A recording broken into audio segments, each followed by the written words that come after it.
J. Geiger, you are in Philadelphia, Pennsylvania, on the east coast of the United States. Famous city, almost the U.S. Capital. I have a question for you. When someone walks into your home in Philadelphia, how do you greet them? What happens?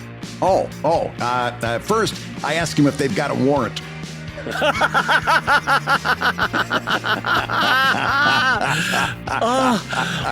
No, that was, by the way, that was my perfect Hollywood Squares opening to that, right? I did the perfect Paul in. I ask him if they've got a warrant. I ask him if they've got a warrant. So, no, seriously, Peter, it was, what I first do is I welcome them warmly. And if I know the person like very well, and I'm welcoming them in for like a dinner party, maybe shake their hand, but that's about it. Okay, so the reason why I'm asking this question is in the last couple weeks, my wife and I have had 2 different guests from the East Coast come by the house. And one of them was at a fairly good-sized Los Angeles gathering, right? Yeah. And I saw their East Coast reaction to how Los Angelinos greet one another, because for folks in Australia or in England, there is a sort of famously large gap between the East Coast of the United States and the West Coast of the United States in how, first of all, it's 3,000 miles. Second I was going to say, it's called the Midwest. But there's also like some cultural differences, which I've noticed that like, especially in New York, everyone just dresses nicer. Los Angeles, I have known 100 millionaires that are always in flip-flops. Like they're always in flip-flops. And maybe that's just very specific to Los Angeles, but it kind of feels like it's a West Coast thing. It's just no one dresses up. But anyway, what I'm getting at is Brad, when these East Coast friends were in our house, every single person at this gathering, there was like 20 people, hugged them. And I could see on their face, they were like, what is happening? Every time someone went to hug them. Yeah, did you see them pat themselves just to make sure they still got their wallet? Their wallet is gone, exactly. That's a very East Coast thing, too. Exactly. Yeah, if I get hugged, first thing I'm doing is checking my wallet. But it's a very LA thing. Like, it's not necessarily even a Hollywood thing. Like, a lot of people in Los Angeles just hug to greet.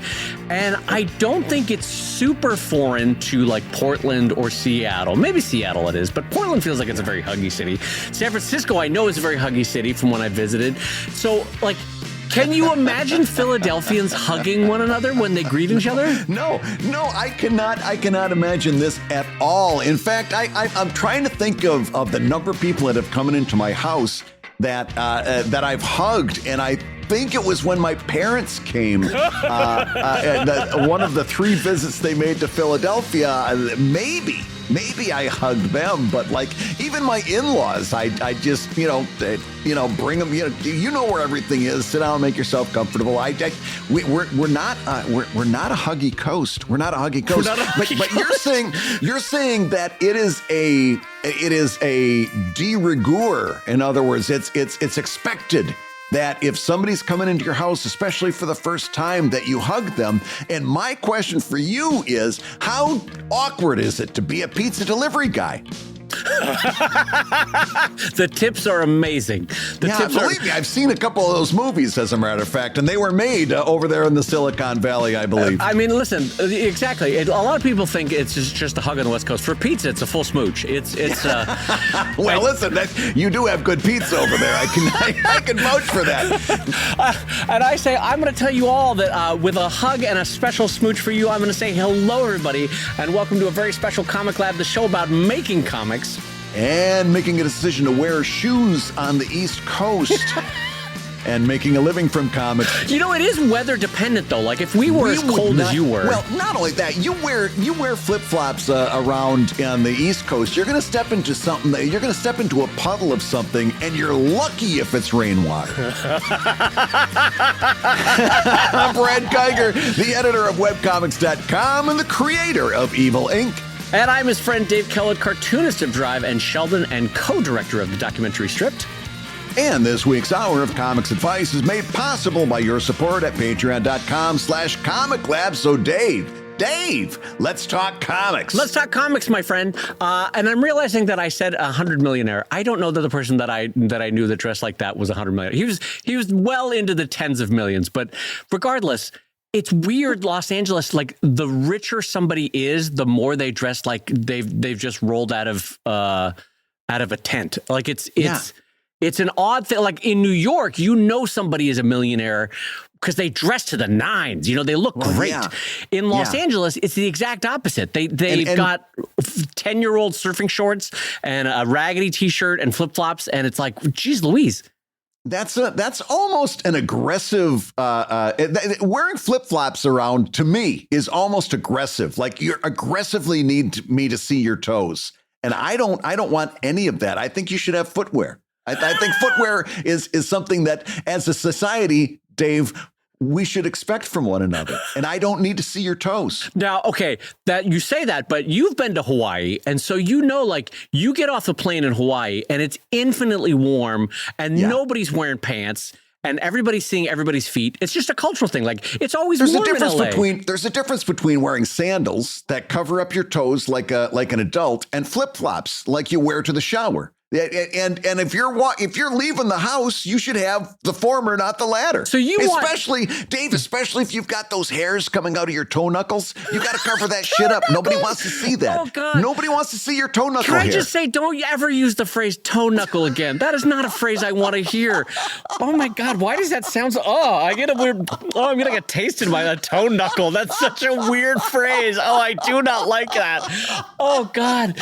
So anyway, I'm gonna jump us right into the show and away from the phrase toe knuckle by saying we have got a special guest on the show. It is our old compatriot on the drawing board there, Scott Kurtz, who is just coming out with his new book, Table Titans Club. It is a middle grade book. He's been working on it, what'd you say, Brad, for about this last 2 years, I think? Year and a half? Yeah, he's been working on it's 2 years is an accurate phrase. Yeah, and much longer for the overall arc of Table Titans, and I'm sure we'll get into that with him. But let's turn over the mic. Let's fire up that third mic, Brad, and welcome him on the show. Well, listen, we're really excited about today. We've been looking forward to this for a long, long time. We've got our old friend Scott Kurtz back in the studio with us, and we are celebrating the launch of Scott's new book, The Table Titans Club. And it is out on March 5th. March 5th. This is launching on March 5th. I don't know exactly when this show is coming out, but it's either directly before or directly behind. Either way, Scott, welcome to Comic Lab. Thank you. It's nice to be able to scream at you guys during Comic Lab and have you actually hear me. You're not the first person to say that, by the way. I love that, especially people that know us in real life are like, I was yelling at you last week. Oh, whatever you had to say about blankety blank. Yeah. Okay, so for the benefit of people that either missed the earlier shows where we talked about the production of the book or missed that the book was even happening, give everybody the 10-second elevator pitch of what the book is and how it came about. And then I would love to talk about the art style. But first, do the elevator pitch. Okay, so in 2013, I created a second webcomic called Table Titans. And it was kind of a spinoff of PvP from characters that had appeared in the comic strip. And it was about a group of friends that played Dungeons and Dragons. And the conceit of the comic was you kind of saw what was going on in their real life. And then you kind of saw what was going on in their role-playing life. And you did a little bit of back and forth. And we did about 4 graphic novels worth of content from 2013 until I want to say about 2018. And they were comic book trade sized graphic novels. And by that, I mean the standard for a comic book trade paperback is about 68 pages. And all the characters are grown. And we self-published, we kickstarted collecting it into books and self-published those. We went through Diamond, and I really wanted in 2018. I really wanted to try to get that to a wider audience. We started approaching publishers with it to see if they could get it to a wider audience, and they all said the same thing, which was, "We wish this was a middle grade book." And I didn't know what that meant. I didn't even know what middle grade was, because when I was growing up, it was called junior high school, right? But now it's called middle grade. So my wife suggested that I create a middle grade version of Table Titans and pitch it to publishers, where basically it was just like same characters, just when they met when they were kids, because we've talked about that in the strip. because all the characters are based on my friends, and we all started playing D&D when we were in middle school. And so I started ostensibly doing it as a webcomic, and I was going to self-publish it the same way as the original Table Titan books. But then I thought, no, I think I want to really try this, really get an agent, submit it to publishers, and see if this can be like a legit kids book, because that was the whole point, was trying to get this to a wider audience. And so that's how this book came to pass. So this is basically about book one is about a young kid named Val. She's moved around a lot as a kid because her mom has moved around because of jobs. She's at a brand new school. She's got a really, really overactive imagination and a little bit of a temper, which has gotten her in trouble at previous schools. And, new school, new city, same problems. But then she discovers and Andrew, Alan, and Darius, 3 boys that have a Dungeons and Dragons club at this new school, and she kind of finds her tribe there. And then the conflict in the first book is there's not really a bully, but just a kind of a popular girl who just can't really handle Val. And there's some conflict there. And then the club itself is threatened, the future of the club. So she's got to save the club. So that's kind of the elevator pitch of the book and where it came from. Yeah. And when we talked to you last, in fact, it was almost a year to the day. It was March 3rd, 2023, when we had you on the show. Okay. And when we were talking to you, you were in the throes of getting this book finished. Yeah. And it was a lot different than anything else that you'd ever done before. And just from the fact that I've talked to you on a personal level from this, that the story itself took a number of edits, took a number of permutations before it was in its final form, right? What was it like letting other people into your creative process like that? I actually really love it. And the really crazy thing is that the process of working with an editor on a story is very similar to playing Dungeons and Dragons. It's collaborative storytelling. Yeah. And it's very much the parallels are kind of uncanny. But the first time I ever worked collaboratively on a comic was there was a little comic strip I did with the Penny Arcade guys called The Trenches. And that was the first time one of the first times I worked collaboratively. Blah. I also did a book back in the Image days called Truth Just in the American Way, which was like a love letter to old Stephen Cannell TV shows and I remember that stuff. I had worked with Dylan McConis on PvP, and I like the collaborative process. Look, there's times when I just want to be alone and do my own thing, and that's a very real thing, and I enjoy that. Yeah. But we spend so much time sitting alone at a drawing board. It's nice to have other people that you work with. I enjoy the collaborative process. I think it makes the work better. So, if you don't have someone to bounce ideas off of, then you just need more time. So it saves time, in my opinion. It does. Yeah. I have to say, younger me was way more opposed to working with other people. But the older I get and the more we've all sort of sat at our own desk by ourselves for long enough, you go, oh, actually, no, it is lovely to bounce an idea off someone. Like anytime I ever pitch an idea to Brad and he comes back with a better pitch within seconds, I'm like, that would have taken me all day, if ever, to get to that spot, I think it's one of the good things about aging too. You stop caring. I just heard an interview with Jodie Foster about the new season of True Detective. And she said that the character that she's playing when presented to her was the main character. And she wanted to change it so that the indigenous character was the main character and she was more of support.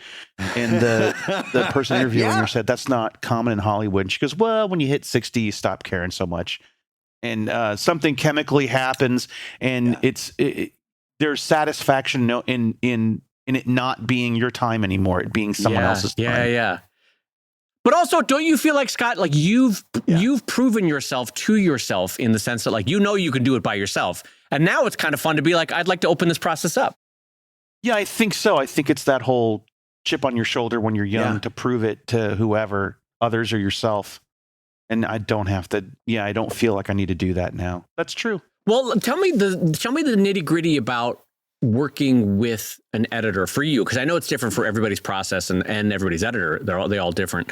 But for you, would you submit real roughs? Would you submit scripts and then roughs and then partial pencils? And so the way so I've only done this once, but the process that at least when I work with Sally is I submitted a first draft.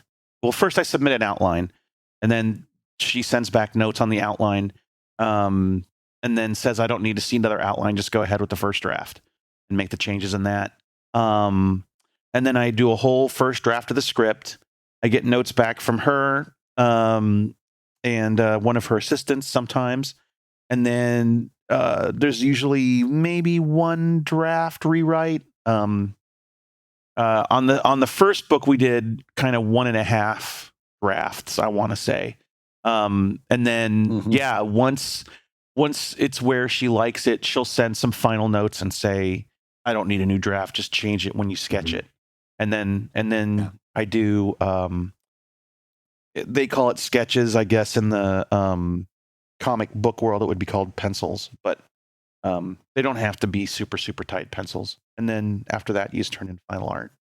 So there is some back and forth. And the interesting thing is choosing, citing, like, because it's still ultimately my book and they're just suggestions. And so if I feel really strongly about something, it's in my purview to say, no, I'm not changing that. That's important. Right. The thing that really tripped me up the most was they were like, well, they would say things to me, make suggestions that to me are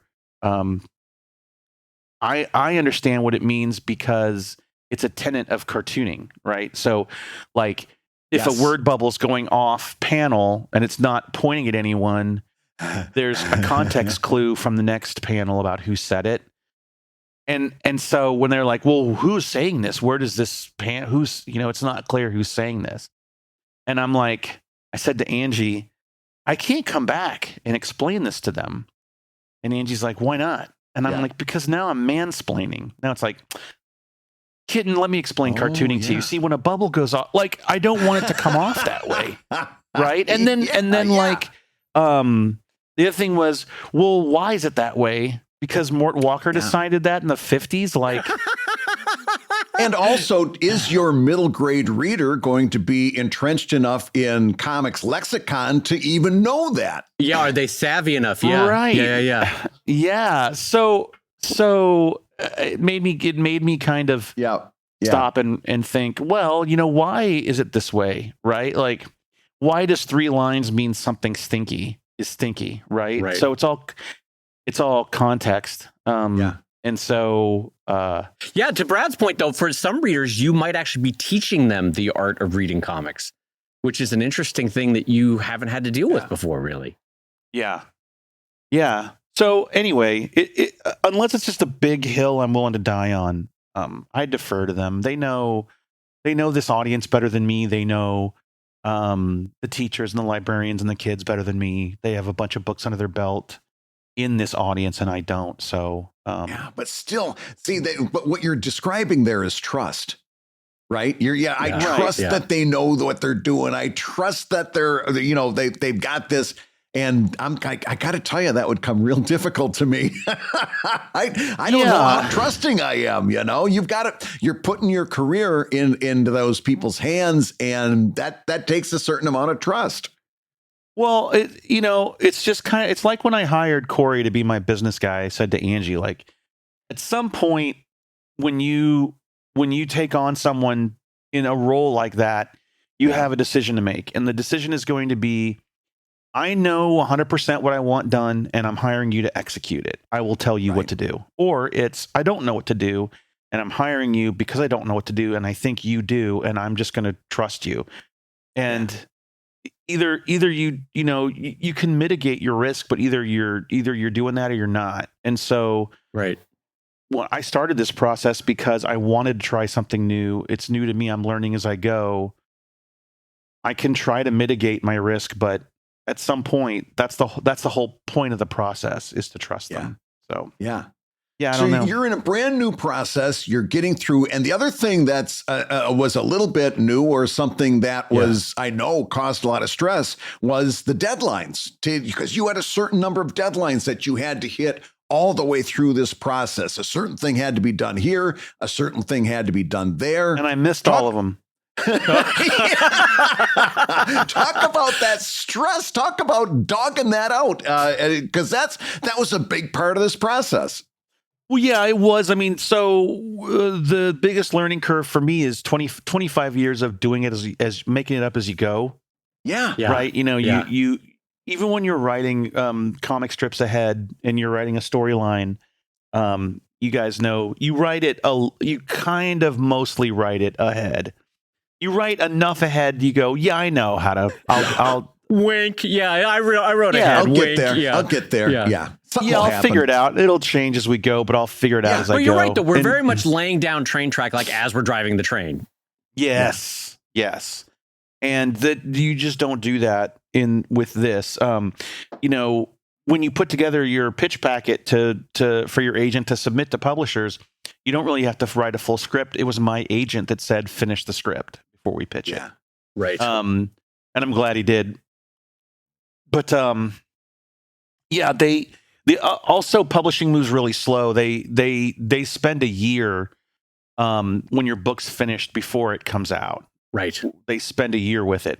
And, that's also because they've got, other books besides yours that they're dealing with. So, they need that year. They need that. And then the other hard part, if you're lucky enough to get a series, is you have years to work on your first book. You're working on it before you even submit to them. Right. You got 6 months to do your second book, It's now you're on the treadmill. Yeah, exactly. Now you're cranking it out. Well, let me ask you a question about deadlines, because I've always wondered this. Now that you've gone through almost the full cycle of the first book with them, do you get the sense that, and because my wife does this with me with deadlines, like we got to be out the door by 5:45, but what she knows is we've got to be out the door by 6 o'clock. But she knows, she builds that in because she knows that I'm always 15 minutes late getting out of the shower and doing all the stuff. So do you get the sense that your editors intentionally set deadlines that were a little bit wiggle room, or no? Really? No, she told me there was some wiggle room, especially with graphic novels, and that's what got me in trouble. Was, look, we know if we miss a deadline, we might have to bump the release schedule, which isn't ideal, but it's happened. And, it was very much like, go as fast as you can, but don't risk the quality of the work. And then all of a sudden it was, you need to meet this deadline. And I was like, what happened to chill out and just do the work?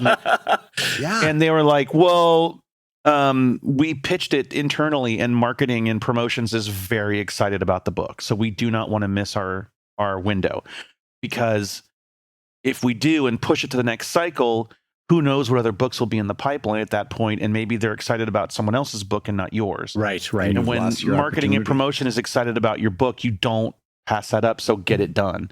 And so I went, okay, and I just inked 15 pages a day. And got carpal tunnel in the meantime. And let's be fair. Working on PvP, coming up through decades of PvP, how many of those strips were done the night before you posted them? Yeah, all the time. Or the day of, that morning. And so now, after this being your creative process for so long, now you've got to adapt to something completely different. It was a stressful time. It was stressful. I knew once I got to inking, I could blaze, because the problem solving's already done. I essentially inked this book twice because my pencils were way too tight. I was really panicking about the book looking good and making sure that all the problems were solved. That sounds like teen slang. My pencils are way too tight. Man, my pencils are so tight. like that's like a weird kickflip on a skateboard. Yeah. Oh man, look at that tight pencil. Dang. All right, but keep going. Henderson Valley eggs. You're gonna love our eggs. Guitar riff. Hey, Daddy-O, those are some tight pencils. The pencils is all problem solving. It's page layout and trying to figure out what the characters are going to look like and their expressions and their body language. And then inking is just commit it to ink. Right, and I'm self-bragging. I'm really good at inking. I am. I'm really good at inking. I'm very proud of my line work. And I'm very, very well. No, I'm good at it. I will speak on your behalf. You have a really confident line. It's really I'm very clean, practiced and at you it. can lay it down very fast. I've seen you draw live, and you're very fast, very confident. Yeah, that's thanks to my dad. I drew a picture one time. We're at the kitchen table, and I was drawing in ink. I didn't even do pencil. I drew like a little teddy bear or something. And Brian's like, "That's really good." And I go, "Check it out, Dad." And he's like, "I'll watch you draw that. It took too long." So you can go. Whoosh, whoosh, whoosh, whoosh. Then you're not a pro like Charles Schultz. Everything was Charles Schultz. Yeah. And I was like, "Argh." So we were at a convention one time, and I was sketching, and my buddy goes, "God, look at you! Whoosh, whoosh, whoosh, 3 flicks of the wrist, and it's done." And I went, I didn't even know that he had gotten in there. So yeah, my dad did that to me. Son of a bitch. So now, fast forward, you've got the book done. You've got it through the pipeline. Yes. And now this book is being released on March 5th. The pre-orders already have gone up. I saw all the pre-order notifications going on at Barnes & Noble and so forth. Right. Now this book is coming out. Now you're on to something else completely different, which is promoting this book through a publisher. Yeah, so that's really exciting. And also kind of sad because I'm getting a lot of attention right now from my publisher, from the marketing team. I have an amazing marketing and publishing team. And I just spent last week in Cincinnati. They flew me out to the American Booksellers Association Winter Institute. The American Booksellers Association is a nonprofit group where people that work at bookstores and sell books, they all get together and learn from each other and learn best practices. And then I think once a year, like all the publishers get together and like fund like a get together for them. And then there's panels and stuff. All the panels at this show are like how to deal with banned books and like, it was all stuff to help them like better navigate running a bookstore and surviving in like the big box Amazon era. Right. And it's, and then in exchange for that, kind of the flip side of it is that the publishers are there and they bring authors with them that they're excited about. And then we get to sit there and like meet the booksellers. And so there was a author reception where we were all lined up against the back walls and then there were like hors d'oeuvres and drinks. And then the doors open and all these booksellers came running in. Like, and I was like, what's happening? What is this format? That's so weird. Yeah, it was, and then my Michelle and Elise, who do marketing for me, they're standing in front of my table, and we had a bunch of advanced reader copies, and they're holding up the books with their arm in the air, going, Scott Kurtz Table Titans Club, and they all come running in like con goers about to run for the exclusive table, and I'm like, no, what's happening here? And they're just very excited about meeting new authors and seeing the new books and learning about the new books and talking to us about, coming out and doing events at their store. And it's such a change of pace because for the last, I want to say 10 years, it's been getting worse and worse at comic conventions for creators because the shows are less and less about you. Yeah. And more about the offshoot media of comics. So like you'll sit there with a comic book and no one cares. Right. And it's a struggle to get anyone to care that you're making a comic. Right. They're there for the 48th Batman movie or whatever it is. Yeah.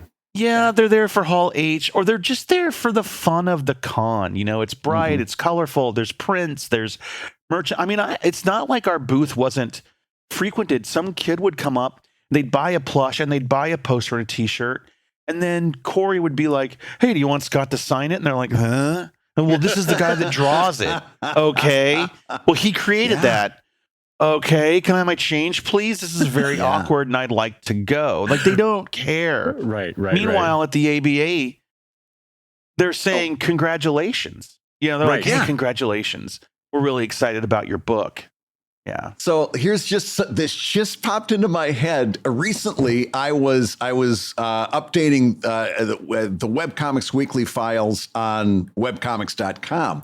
Do you know what one of our early episodes was called? No. And it was you. It was because you were saying this is what you wanted. The episode was called "Buy Stuff and Walk Away." Yeah. Do you remember that? Yeah. And you were saying, I know. And we were kind of talking about booth barnacles under that framework, where we were saying, listen, it's nice, you come up, but really what we want you to do is buy stuff and walk away in a Twilight Zone twist. You got exactly what you wanted. Yeah. They're buying stuff and walking away. But the reaction to the book, and I'm sure the booksellers were already aware of this, and your marketing team was making them aware of it, was it's already getting accolades before release, right? In terms of stars and all that? Yes.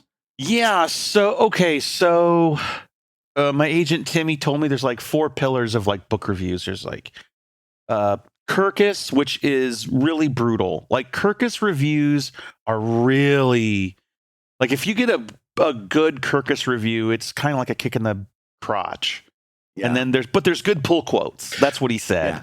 Yeah. Like, a bad Kirkus review is like it's a fun book, and then there's nothing you can pull from it. That's a bad Kirkus review. A good Kirkus review is this isn't realistic, and he's a little non-woke here, and then blah blah blah blah blah. But then there's one really great pull quote, and so our Kirkus review, I think they said something. It was a little unrealistic that Val was good at wrestling right off the bat, and then at the end of all the Kirkus reviews for every book, not just mine, it's Val reads white, Darius reads black. This person is Asian, but is a weird color of yellow. Like, it just lists all of the diverse stuff at the end. Uh-huh. And I was like, oh no, they're mad at me. And he's like, no, every Kirkus review lists all that. I'm like, okay. He's like, a lot of reviews do. But then they were like, roll initiative and pick this up. And, there's your pull quote. That's really great. That's great. Yeah. And so I was like, oh, okay. That means they like it. And he's like, yeah, that means they like it. Kirkus is always like, we don't blow smoke up anyone's butt. We tell it like it is. That's Kirkus. So, Booklist gave me a starred review, which is what you want. You want a starred review in publishing. And Booklist really was a glowing review for me, because when you write something and you put it out in the world, it's not yours anymore. Now it's the audience's. And your intent and the themes that you tried to get across, that's irrelevant. It's now it's the audience's, and whatever they take from it is what you meant. Right. Right. Yeah. So when Booklist came and they regurgitated back the themes that I had intended to get out there in the review and said it was wonderful because of it, I was floating. Yeah. So Publishers Weekly gave me a good review. Booklist gave me a good review. I guess Kirkus gave me a good review. Yeah. So yeah, people are liking it, which is good, and I'm very blessed. It was chosen as a Junior Library Guild's gold standard selection. Oh, great! So that is now You said there was 4. You said there was 4 pillars of. Yeah, I don't remember. It's Kirkus, Booklist, publishing. No, I know exactly what it is. It's because I've heard the same thing from people. It's Kirklist, Booklist, Publishers Weekly, and Comic Lab Podcast. Oh, and right. You now got all 4 because I think I've seen the book. I think it's fucking fantastic. There's your pull quote. Fucking fantastic. Middle grade readers. It's fucking fantastic. That's what you want for middle grade readers. Yeah, there's the full quote. Brad Geiger. I've seen the book. It's fucking fantastic. Have you read it? Huh? I've seen it. That's enough. It's just the pull quote just has one of those 1950s headshots of they pull the head out in a circle. Yeah. But it's also the 2 fingers are coming up from the circle, flipping you off, and it's Brad going, this book is fucking fantastic. Read a book, asshole.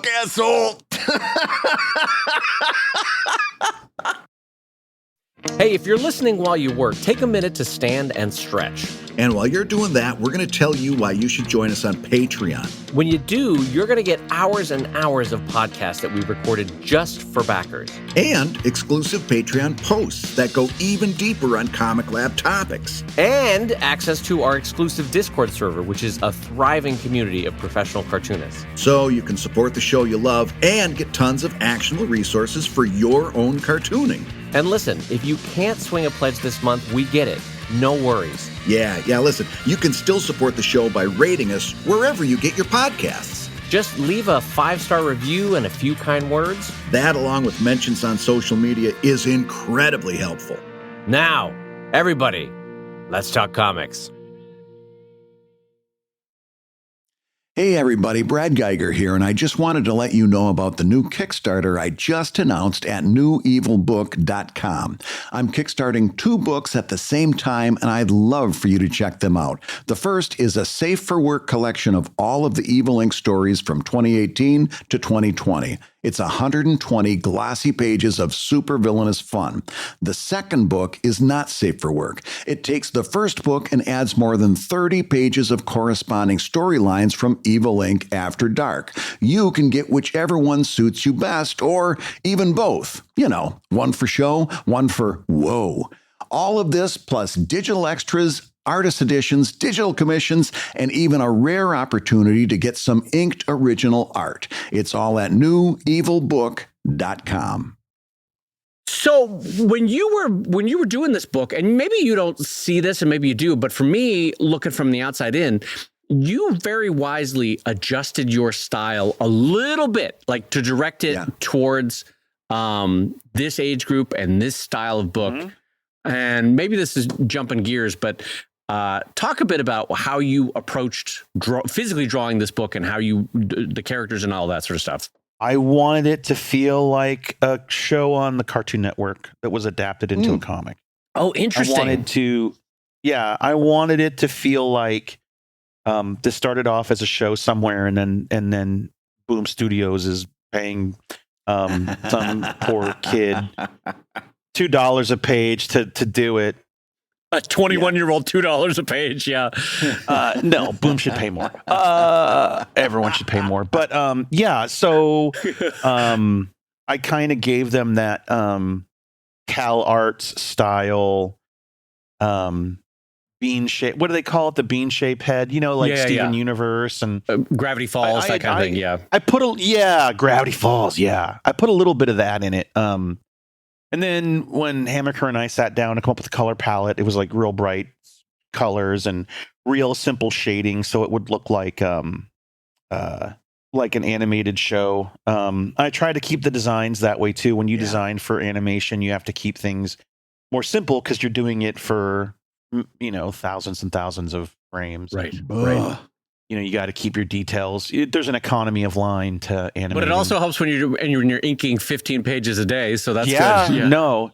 And so when you do graphic novels for kids, the format's usually 6x9. They're smaller books, but the panels are bigger, and there aren't as many panels per page. And so it's very much like bigger, brighter, simpler. But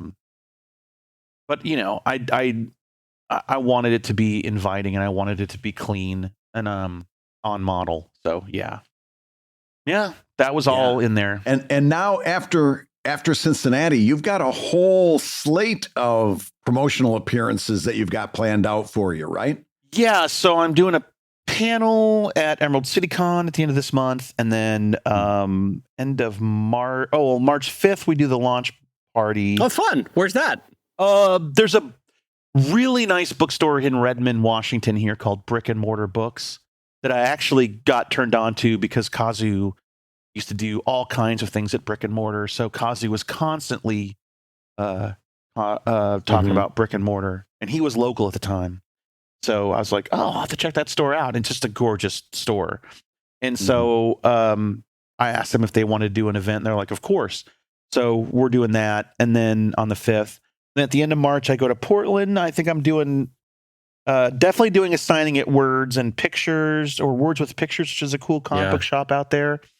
And then I think they want to send me to C2E2. Oh, wow. So you're doing the full press. Yeah, I think so. Yeah. Yeah. Now, talk about the difference. Compare and contrast that with a comic convention, because I'm picturing all these booksellers running in, like you said, like it was the first day of convention at Rope Drop. And I'm trying to picture if that's ever happened with people that own comic book shops, right? What's the comparison there in terms of what your experience has been? Well, the comic book shop people I met at the ABA were very similar to the people that own just non-comic book bookstores. They're very excited about that, which is good because, when it comes to owners of comic book shops, it can be hit or miss, right? Because it could be someone who is kind of savvy to what's going on in the world, or it could be someone that's like, the 90s were great. I want to go back there, build the time machine back to the 90s. Look at all my statues of Spawn. Yeah, exactly. Yeah. Let's have an argument. Who would win? And then it's like, well, I'm sick of all this manga and Dogman. That's not real comics. And they want to get into an argument about, Marvel's too woke and don't put your agenda. And then, you can get someone like that. But for the most part, you can't run a comic book shop unless you, any bookstore right now is just tough to keep open and keep profitable. But comic book store owners are really up against it, because if you run a bookstore and you buy a bunch of Table Titans Club, you can return what doesn't sell.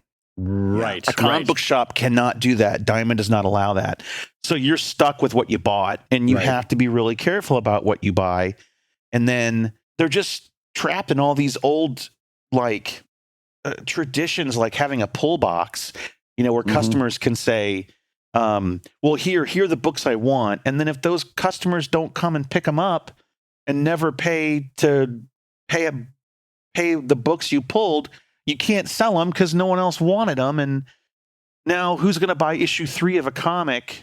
Yeah. It's just everything's stacked against the comic book shop owner. I don't know why anyone does it in the system the way it is now. So I think a lot of comic book shop owners see, manga is evergreen. These middle grade books are evergreen. Kids come in, they want to read it. Like, just the idea of a kid coming in and wanting to read it is exciting and should be embraced. I think most of them do embrace it. So. And what's great about this too is that watching Reina's career or Kazu's career and that kind of stuff, when this goes, and it will, you're going to have a book that'll be selling just as well 10 years from now as it will a year and a half from now. You know what I mean? Like, these middle grade books, when they hit them, I guess what I'm saying is, when they stick the landing, they stick around. Like they just keep going forever. It's kind of awesome to see. Well, yeah, and apparently, God, I don't remember who it was that told me this, because I pick everybody's brain that do middle grade books, but someone told me that Kazu had told them, wait till book 3, hang on.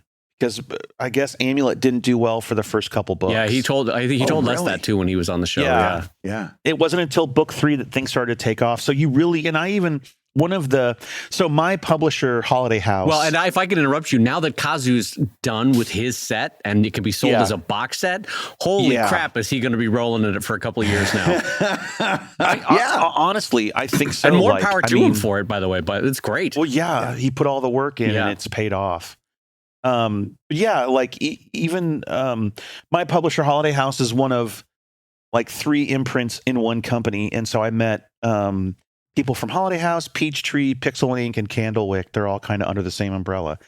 And one of the marketing people from Candlewick, she told me, don't get discouraged. It takes a while for kids' books to find their place, And I said, no, I'm in it for the long haul. I got it. I understand. Yeah. So, well, let me ask you that, because speaking of long haul, how many books do you see right now for it? Well, I mean, I'm working on book 2. I really hope there's a book 3. Beyond that, if the kids are still interested, I would love to keep going. The great thing about Table Titans Club is that the more that we get to know the characters and the more comfortable people are with the characters, the more we can get into the fantasy world they're building. Right. Right. So there'll always be new stories when it comes to that. Because right now for the first 2 books, it's more about their real life than it is their role-playing life, just because I think that you need that. You need to kind of establish who they are. Yeah. But moving into the future, once you get to know everybody better, it would be fun to delve more into the fantasy world. And then what would be really cool is eventually to get to a point where the kids that have been reading it have aged up into young adult and can read the existing Table Titans books where they're all kind of grown up. Right. Well, that's the brass ring, right? You bring them all the way up and then they're ready to go right into those existing Table Titans novels. And you've connected all the dots. Well, the sad thing about that is when it comes to kids' books, they want a lot of pages because I guess when they charge $20 for a book, you don't want to have the kid have finished it before the car ride's over. Yeah, that's right. I've had that. Yeah.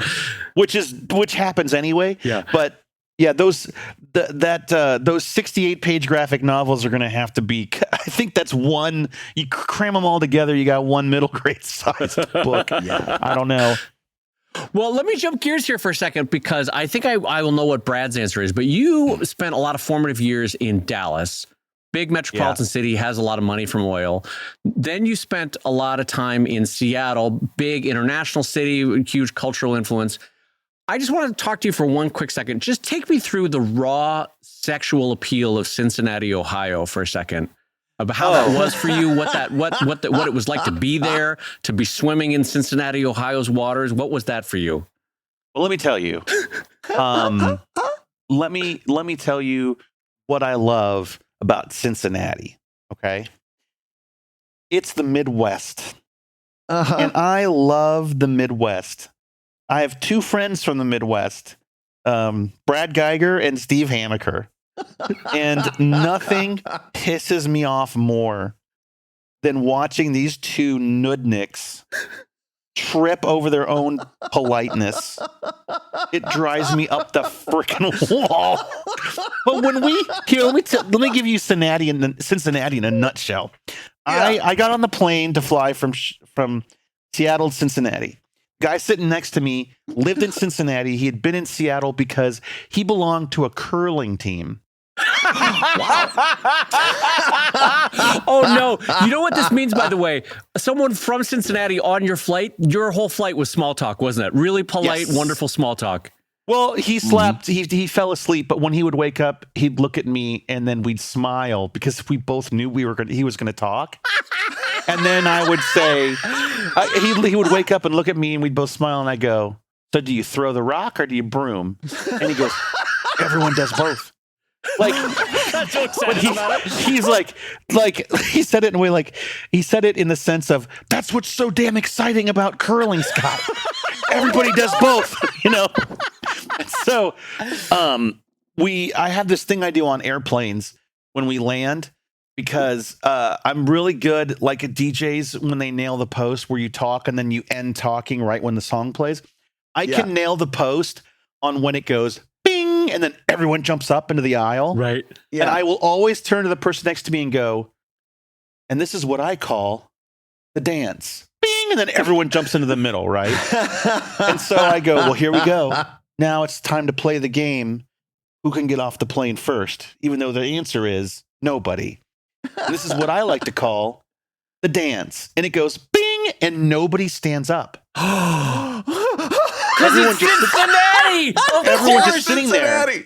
And I go, whoa, no one's getting up. Is there something wrong with the plane? And he goes, no. And then you just see the first row get up and leave. Then the second row get up and leave. Oh my I God. go, what's happening? And he said, it's Cincinnati. Everyone's really nice here. That's what I love about Cincinnati. And I went, it's the Midwest. Look at these. They're all Midwesterners. And he goes, yeah. And you could even see one guy in the middle, like stand up and then look around and go, oh, and sit back down. Like the New Yorker's like, not here, not in this town. Cincinnati. Yeah. And everyone around him was like, sit down. Yeah. He was facing a good old-fashioned Amish shunning if he would have stayed and I up. saw an Amish guy too. Of course you did. I think it also probably speaks to why you were but like diving into writing a middle grade book, is that you're basically writing for the best development of kids. You know what I mean? Like you're trying to tell them you're okay. Whoa, the world is okay. yeah. You're going to be okay.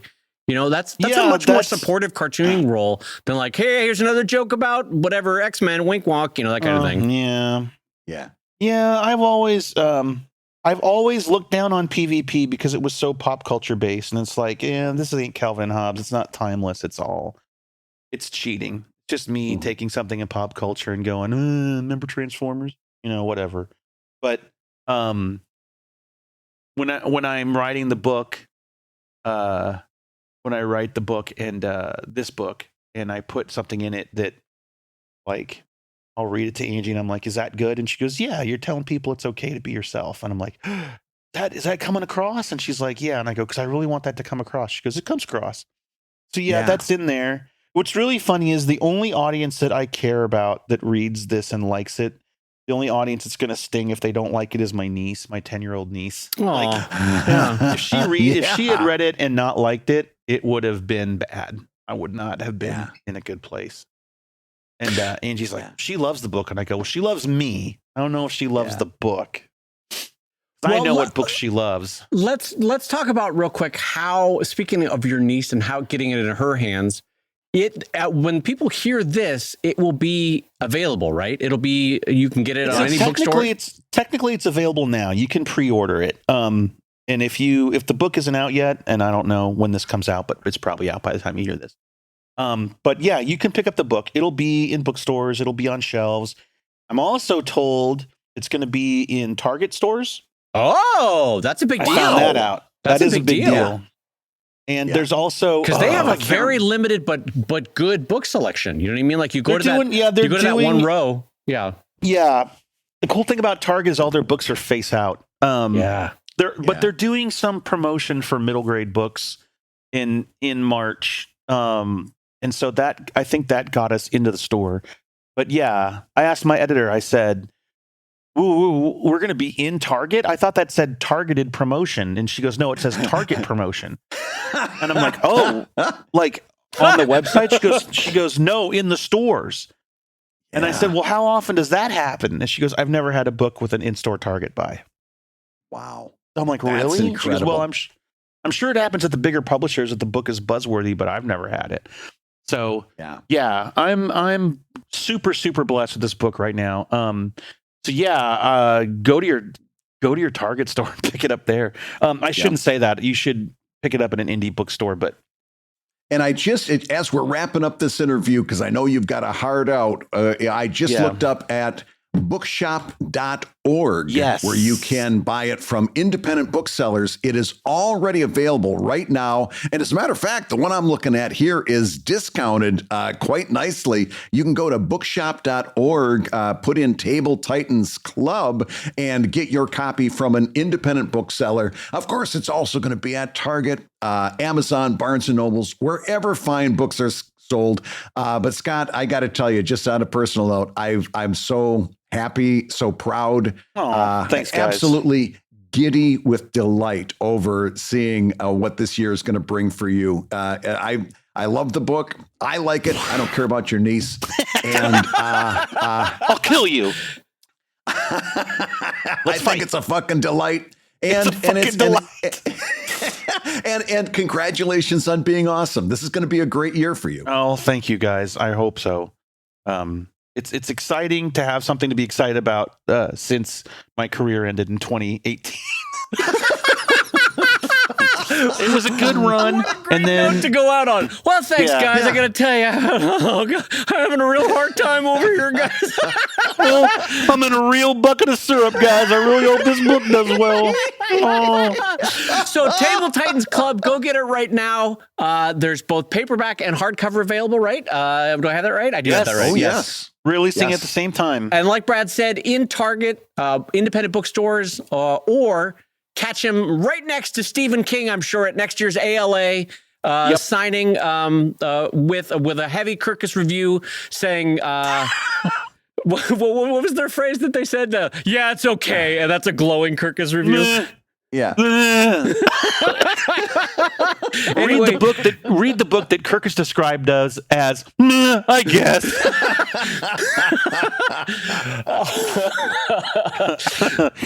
All right, Scott, thank you for being awesome. Thanks for coming on the show. Thanks for having me, guys. I love you. I miss you. And one more thank you to Scott Kurtz for being on the show this week. That was fantastic. I've been looking forward to that interview for so long, and I'm super happy that we were able to get that out and share that with you listening at home. And by the way, if you are listening at home, this is the perfect time for you to help us to get to 500 Patreon backers this year. That's our goal, is we want to get to 500, and that number keeps creeping up. And as a big bonus for you, if we do get to 5, or I should say when we get to 500. Listen to that Dave confidence, that patented confidence. That's right. Also a little bit of my Midwest showing through, right? Well, if it happens, it happens. If you'd like to get married to me, here's a ring. It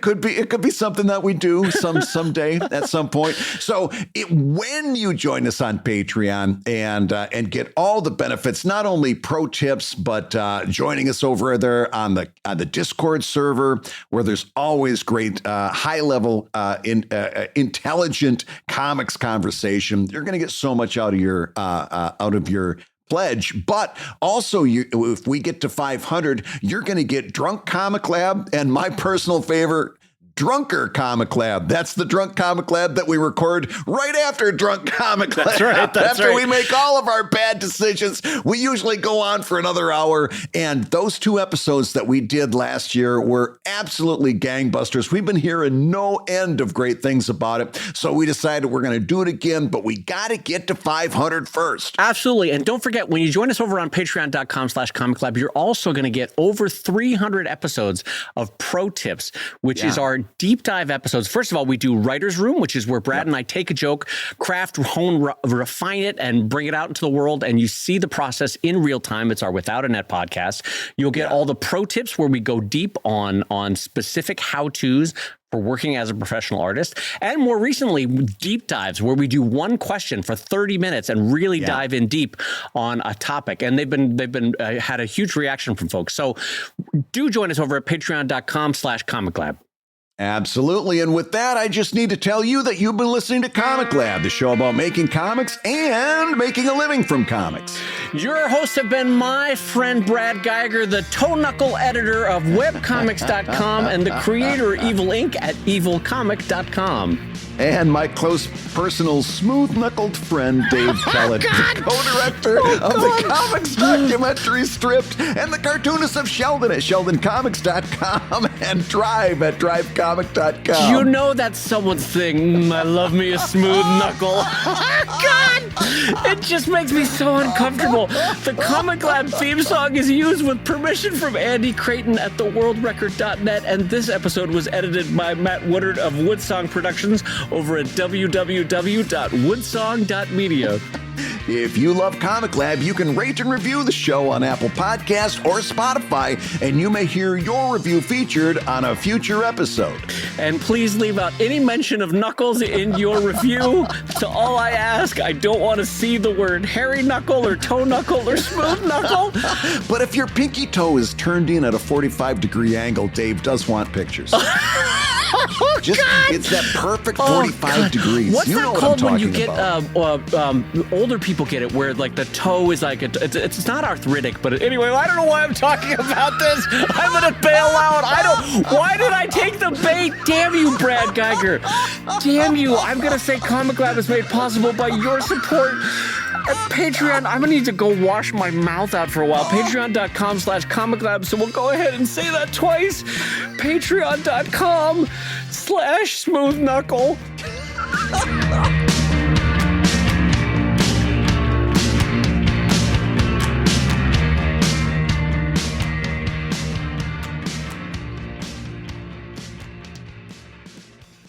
You're going to wash your mouth out after that?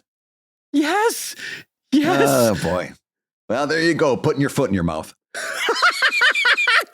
bless America. God